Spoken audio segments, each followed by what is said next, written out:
Hello friends, welcome to నవలా హృదయం. ఈ వీడియోలో మనం వసంత శిశిరం నావెల్ నెక్స్ట్ పార్ట్ చూడబోతున్నాం. కథలోకి వెళ్ళిపోదాం రండి. ఇంటికి ఉమా రావడంతో ఆమెకు ఎదురుపడకుండా తన గదిలోకి వెళ్ళిపోతాడు కిషోర్. కిషోర్ ఇంట్లోనే ఉన్నాడని తెలుసుకున్న ఉమా అతడు తాగే జ్యూస్లో ఉప్పు కలిపేస్తుంది. ఆమె సంగతి తర్వాత చూసుకుందాం అని నిద్రపోతాడు కిషోర్. ఇంట్లో బోర్ కొడుతుందని అందరూ కలిసి వాలీబాల్ గ్రౌండ్కు చేరుకుంటారు. అమ్మాయిలంతా టీషర్ట్, ట్రాక్ ప్యాంట్ వేసుకుని గ్రౌండ్లో స్ట్రెచ్ చేస్తూ ఎదురు చూస్తుంటే అబ్బాయిలంతా స్లీవ్లెస్ జెర్సీలు, పొట్టి షార్ట్ ప్యాంట్లు ధరించి గ్రౌండ్లోకి స్టైల్గా నడుచుకుంటూ ఒకరి తర్వాత ఒకరు వస్తారు. ముందుగా వచ్చిన కిషోర్ను చూసి అమ్మాయిలు చిన్నగా నవ్వగా అలీని చూసిన రేష్మ కళ్లతోనే అభినందించింది. ఇక వసంత్ విషయానికొస్తే అతడి కటౌట్కి రేష్మ ఉమలు ఫ్లాట్ అయ్యి మెచ్చుకోలుగా శిశిర వంక చూడగా శిశిరకు అసూయ కలిగింది. అది వసంత్ అందంగా ఉన్నాడని కాదు, తన స్నేహితులకు జబ్బలు తొడలు కనపడేలా డ్రెస్ వేసుకొని వారి చూపులను ఆకర్షించినందుకు. కళ్లద్దాల చాటుగా ఆమె తనను చూసి మూతి తిప్పుకోవడం చూసిన వసంత్ ముసిముసిగా నవ్వుకున్నాడు. అలీ ఆట నియమాలు చెప్పగా అందరూ ఎవరి స్థానాలకు వారు వెళ్లిపోయారు. అమ్మాయిలంతా ఓ జట్టు, అబ్బాయిలంతా ఓ జట్టుగా విడిపోగా మొదటి అవకాశం టాస్ రూపంలో అమ్మాయిలు గెలుచుకున్నారు. మొదటగా ఉమా సర్వీస్ చేసి ఆటను మొదలు పెట్టగా వారి మధ్య ఆట సమయం గడిచే కొద్దీ ఊపందుకుంది. వసంత్ టీంకు దీటుగా శిశిర టీం పాయింట్స్ స్కోర్ చేస్తుండగా గంట గడిచేసరికి శిశిరకు అలుపు మొదలైంది. అందులోనూ ఆమె కాలికున్న గాయం వల్ల అప్పటి వరకు కూడా ఆమె కాలిపై సాధ్యమైనంత ఒత్తిడి పడకుండానే ఆటను కొనసాగించింది. అయినప్పటికీ అలుపు వస్తూ నడుము భాగంలో సన్నని నొప్పి మొదలైంది. చాలా రోజుల తర్వాత ఇలా సరదాగా గడుపుతుండటంతో దాన్ని ఖాతరు చేయకుండా ఆటను కొనసాగించింది శిశిర. కొంతసేపటికి నొప్పి ఎక్కువై ఆడుతూనే చేతితో నొప్పి పుడుతున్న భాగంలో ఒత్తుకుంటూ ఉంది శిశిర. అది గమనించిన వసంత్ ఆమె కటి ఎముకకు ఉన్న సన్నని ఫ్రాక్చర్ విషయం గుర్తు చేసుకొని అకస్మాత్తుగా ఆటకు విరామం ఇచ్చాడు. అతడు ఎందుకు అలా చేశాడో అర్థం కాక అందరూ ఆశ్చర్యంగా అతని వంక చూస్తుంటే వసంత్ శిశిర దగ్గరకు వెళ్లి ఆమె చెయ్యి పట్టుకొని పక్కకు తీసుకువెళ్లాడు. ఆమెను బల్లపై కూర్చోబెట్టి మంచినీళ్లు అందించగా నీళ్లు తాగుతూ అతడు ఎందుకు అలా చేస్తున్నాడో అని ఆలోచిస్తూ కూర్చుంది శిశిర. ఇంతలో ఆమె పక్కనే కూర్చున్న వసంత్ తన బ్యాగ్ నుండి ఒక ఐస్ ప్యాడ్ను తీసి ఆమె నడుముపై పెట్టగా ఉలిక్కిపడి ముందుకు జరిగింది ఆమె. ఆమెను బలంగా పట్టుకొని కుదురుగా కూర్చో అతడు విసుగ్గానే గంభీరంగా చెప్పేసరికి మౌనంగా ఉండిపోయింది ఆమె. అందరి ముందు అతడు అలా చెయ్యడం ఓవైపున కాస్త ఇబ్బందిగా అనిపించినప్పటికీ మరోవైపున తనేమీ చెప్పకుండానే తనను ఇంతలా గమనిస్తూ అర్థం చేసుకున్నందుకు మనసులో సంతోషపడింది. ఐస్ పెట్టడం వల్ల ఆమె నొప్పి తగ్గుముఖం పట్టగా ఆ ఫీల్కు అలానే అతడు తన పట్ల చూపిస్తున్న శ్రద్ధకు అతని భుజంపై వాలిపోవాలి అన్న ఆలోచన కలిగింది ఆమెకు.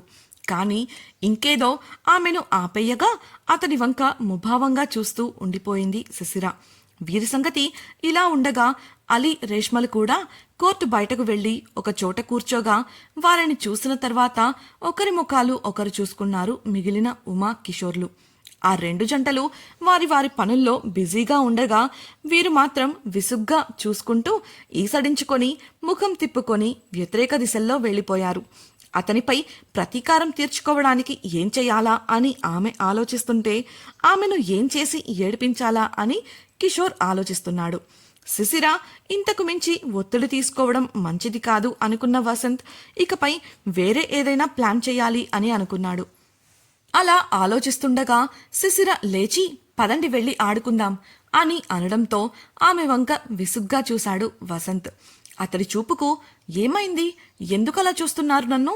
తనని తాను కింది నుంచి పై వరకు చూసుకుంటూ అడిగింది శిశిర. ఆరోగ్యం గురించి కూడా నేను గుర్తు చేయాలా నీకు? పాక్షికంగా నొప్పి తగ్గితే గంతులేయడానికి వెళ్ళిపోతావా?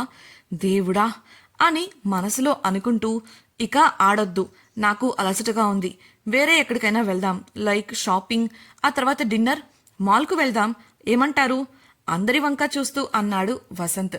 వసంత్ మనసులో ఏముందో అతడు శిశిర పట్ల చూపిస్తున్న శ్రద్ధలోనే కిషోర్కు అర్థమైంది. షాపింగ్ అనగానే అమ్మాయిలంతా ఆసక్తి కనబరచడంతో అలీ ముఖం మాడిపోయింది. దీనంగా ముఖం పెట్టి కిషోర్ వంక చూడగా కిషోర్ జేబులోంచి తీసి చూపించిన కార్డుతో అలీ కళ్ళు మెరిశాయి. కారణం అది ఒక గేమ్ సెంటర్కి చెందిన కార్డు. అక్కడే ఫ్రెష్ అయి 6 కలిసి సిటీలోని పెద్ద మాల్కు చేరుకున్నారు. అక్కడికి వెళ్లడమే తన బ్యాంకు కార్డును రేష్మ చేతిలో పెట్టేశాడు అలీ. రేష్మ అతన్ని వింతగా చూడగా అతడు మేము ఇక్కడే పక్కనే ఉంటాం గేమ్ సెంటర్ వైపు చూపిస్తూ అన్నాడు. ఎప్పుడూ రెస్టారెంట్ పనుల్లో సీరియస్గా ఉండే అలీ చిన్నపిల్లాడిలా ఎక్సైట్ అవ్వడం చూసి నవ్వుకుంది రేష్మ. అతడు తనను వదిలి వెళ్లటానికి ఎటువంటి అభ్యంతరం తెలుపలేదు. దాంతో కిషోర్ అలీలు గేమ్ సెంటర్లోకి నడవగా వసంత్ వంక చూసింది శిశిర. అతడు అప్పటికే ఒక షాప్లోకి వెళ్తూ కనిపించగా ఆ ముగ్గురు అతన్ని అనుసరించారు. రేష్మ, ఉమా షాపింగ్ చేస్తుంటే శిశిర, వసంత్ సోఫాలో కూర్చొనున్నారు. వసంత్ ఫోన్ చూసుకుంటుండగా మీరు కూడా అన్నయ్య వాళ్ళతో వెళ్లాల్సింది కదా, ఇక్కడ మీకు కూడా బోర్ కొడుతుంది కదా అని మెల్లిగా అడిగింది శిశిర. ఇప్పుడు నేనిక్కడుంటే నీకేంటి సమస్య? వసంత్ పదునుగా చూస్తూ అడిగేసరికి నాకేం సమస్య లేదు, మీకోసమే అలా చెప్పాను, మీకిష్టం లేకపోతే వదిలేయండి సర్ది చెప్పి బుంగమూతి పెట్టుకొని అతన్ని చూస్తూ ముక్కు మీదే ఉంటుంది కోపం. ఇంతకుముందు ఎంత కూల్గా ఉండేవారు, ఇప్పుడు కదిలిస్తేనే కస్సమంటున్నారు మనసులో అనుకుంది. ఇక ఉమ వాళ్ల దగ్గరకు వెళ్లాలని ఆమె లేవగా ఎక్కడికి అని గంభీరంగా అడిగాడు వసంత్. ఉమా వాళ్ల దగ్గరకు, నేను కూడా బట్టలు చూస్తాను అని సమాధానమిచ్చింది శిశిర. కొంటావా అని అతడు అడగగా తల అడ్డంగా ఊపుతూ లేదు లేదు, కేవలం విండో షాపింగ్ అంతే కంగారు పడుతూ చెప్పింది శిశిర. ఒకవేళ ఆమె కొంటాను అని అంటే అతడు షాప్ మొత్తం తీసుకొచ్చి ఇంట్లో పెట్టేస్తాడేమో అన్న భయం వేసింది. పెళ్లైన కొత్తలో కూడా ఒక డ్రెస్ కొనాలని వెళితే దానికి 10 జతలు అతడే ఎంపిక చేసి కొనిపెట్టాడు. అది తలచుకొని ఇలా చెప్పింది శిశిర.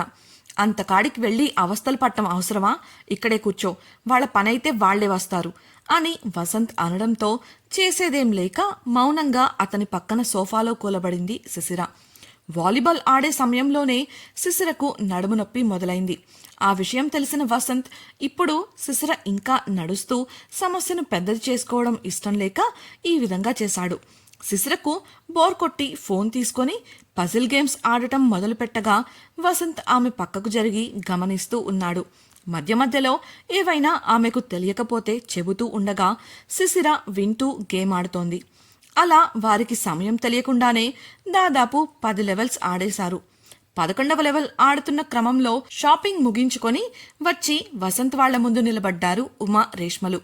దీర్ఘంగా ఫోన్లో గేమ్ ఆడటంతో మునిగిపోయిన వసంత్, శిశిరలు తమ ముందు ఎవరో వచ్చి నిలబడినట్లు అనిపించి తల ఎత్తి చూడగా నవ్వుతూ తమనే చూస్తూ కనిపించారు రేష్మ, ఉమలు. వారి చేతిలో ఉన్న సంచులను బట్టి వారి షాపింగ్ పూర్తయిందని అర్థం చేసుకున్న వసంత్, శిశిరలు లేచి వారితో పాటు షాప్ బయటకు నడిచారు. అప్పటికే వసంత్ మెసేజ్ చూసుకున్న అలీ, కిషోర్లు కూడా మిగతా వారితో కలవగా బాగా ఆకలిగా ఉంది, ఎక్కడికెళ్దాం అని కడుపు పట్టుకుంటూ అడిగాడు అలీ. కిషోర్, మర్చిపోయాను, నువ్వు ఆకలి అంటే గుర్తొచ్చింది, నోవోటెల్లో టేబుల్ బుక్ చేశాను, మనం వెళ్లడమే ఆలస్యం, ఇప్పుడు వెంటనే బయలుదేరితే సమయానికి చేరుకుంటాం చేతి గడియారం వంక చూసుకుంటూ చెప్పాడు. ఇక వెంటనే తమ కార్లో బయలుదేరి నోవోటెల్కు చేరుకున్నారు వారు.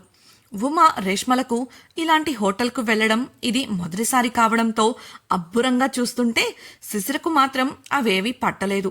కారణం వసంత్ ఇంతకు ముందు కూడా ఒకసారి ఆమెను తీసుకొని అక్కడికొచ్చాడు. వారంతా వెళ్లి అక్కడి స్టాఫ్ని కలవగా వారిని ఒక ప్రైవేట్ గదికి తీసుకెళ్లాడు స్టాఫ్. ఆ గది మధ్యలో కేవలం వారి 6 కోసం డైనింగ్ ఏర్పాట్లు చేయగా అధునాతన హంగులతో మెరిసిపోతుంది ఆ గది. వసంత్కు ఓ వైపున శిశిర, మరోవైపు అలీ కూర్చోగా అలీ పక్కన రేష్మ, శిశిర పక్కన ఉమా కూర్చున్నారు. అది ఒక సర్కిల్ టేబుల్ కావడంతో చివరికి ఉమా, కిషోర్లు పక్క పక్కనే కూర్చోవలసి వచ్చింది.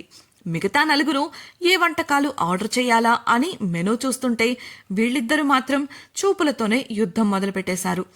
ఎవరికి వారు తమకు నచ్చిన వంటకాలను ఆర్డర్ పెట్టగా నిమిషాల్లో ఆయా వంటకాలు బల్లపైకి చేరిపోయాయి.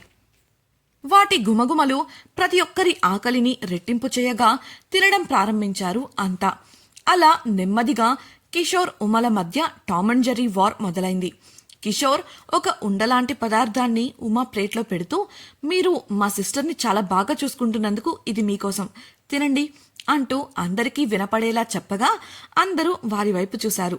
వారంతా తననే చూస్తుండటంతో కిషోర్పై అనుమానం ఉన్నప్పటికీ తప్పక నవ్వుతూ కిషోర్ ఇచ్చిన దాన్ని నేరుగా నోట్లో పెట్టుకుంది ఉమా.